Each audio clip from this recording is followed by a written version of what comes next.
Porozprávam sa o niekoľkých informáciách, ktoré vám pomôžu pochopiť viac o antikoncepcii a menopauze.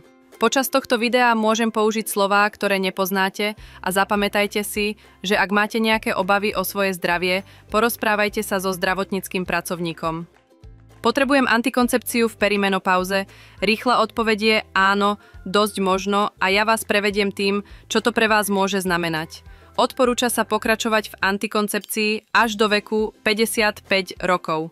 Ak stále máte menštruáciu, alebo ak používate antikoncepciu, ktorá zastavuje váš pravidelný cyklus, ako je špirála Mirena, čo je v klinickom vyjadrení vnútromaternicové teliesko uvoľňujúce progesterón, mali by ste pokračovať v používaní antikoncepcie až do veku 55 rokov.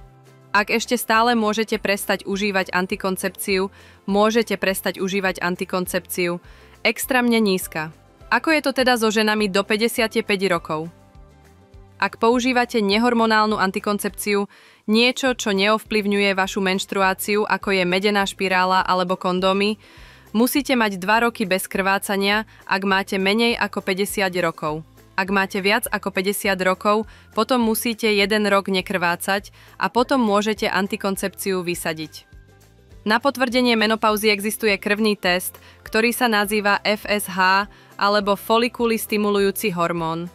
Toto je možné skontrolovať a antikoncepciu vysadiť po 12 mesiacoch, ak sa zvýši, ale nemôžete to skontrolovať u žien, ktoré dostávajú hormonálnu substitučnú liečbu, antikoncepčné injekcie alebo kombinované antikoncepčné tabletky.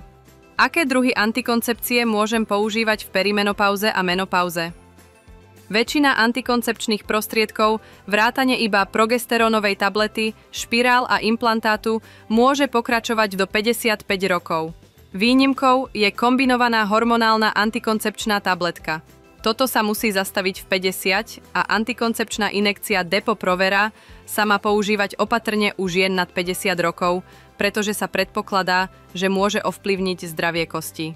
Chaotické a nepravidelné krvácanie sa stáva bežnejším, ak ste v perimenopauze a keď sa blížite k menopauze. Stáva sa to kvôli zmenám vo vašich hormónoch. Niektoré antikoncepčné prostriedky, ako sú tabletky obsahujúce iba progesterón alebo antikoncepčné implantáty, môžu priniesť určité výhody pri kontrole alebo znížení krvácania.